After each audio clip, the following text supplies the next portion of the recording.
Kanton in general, in the city and in the countryside for this, because the educational system is destroyed, the schools and the material and everything. Now we prepared 3 schools with the gathering of the remain materials and with help of the municipalities, Kurdish municipalities in Turkey. We prepared 3 schools for children inside the city and 30 schools in the countryside. So now the number of children studying in Kobane Kanton in general is more than 5,000 children, and we are preparing more schools with more help because more children are returning back. So the need is for courses, new courses, because we don't have enough machinery to copy and to make these courses in terms of all other materials, desks and others. So we are making some contacts with the relevant international organizations, asking for help, actually to make a real educational system like before the war in Kobane. And the general principles of an educational system, the vision the project of Rojava has of education? In Rojava, during the regime's time, it was some kind of focusing on just the Arabic language, because the name of the state is the Syrian Arab Republic, which means that no other language, no other nations in Syria. But actually Syria is multinational, multicultural country. For this Kurdish language, to Syrian language, Arabic language, or other language, they are essential or native language of these people, so they must be studied within the schools too. For us as the administration, the democratic autonomous administration in Rojava, we have rights of studying and writing and reading in all this language. First of all, now the Kurdish language is the formal language. After that, the Arabic, and then Assyrian language, and the other language they read and study with their language. For this, we are preparing courses for all these languages. But unfortunately, as I told you, that because of the war, now we don't have enough potentials for these courses and also for this kind of educational system. And besides of the question of Kurdish language, what do you think what is important for education for a democratic autonomous society? Yeah, first of all, now we are focusing on the ecological life, because people who must be democratic, they must also live ecologically, and also in terms of the cultures, they have to exchange all these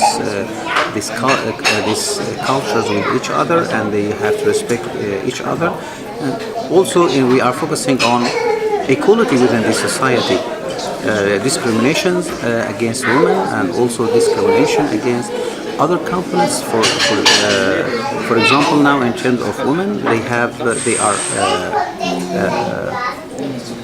50% of the administration, which means that they are leading the everything with men.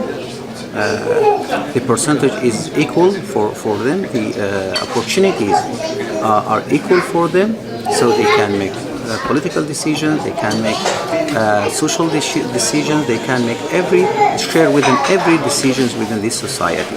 And this is something new actually, because in our community the rule is for men. It is because of the regimes, the former regimes, and also because of the culture, social culture in our community. So now we are trying or we are struggling actually for making this equality something on the ground, actual on the ground. And what would be the next concrete steps in the educational sector to develop this? As I mentioned, that first of all, the respect within the society for all religions, for all sectors, for all nations, for all people, for also rules of young people within the society is the most important. We are focusing on it. Also, the sustainable sources for energy, like we have to depend on solar system, on wind power, on these things. Everything within these systems are new for our societies. Actually, we are depending on other sources, on for example, on fuel. Yeah, so it's going to be a new mind, new thoughts for our people in this term, and we need to make new schools. Actually, the schools are ecological schools too. These people to be able to live with these things from the beginning. Yeah, and also in terms of health, in terms of psychological, because our people, and especially these children, they left their houses under threat of Daesh, and they saw killing, they watched actually violence, and they are, they hurt very much in this side, and so we have to recover these children. We have to try to get them rid of the influence of this violence and threat of these terrorists.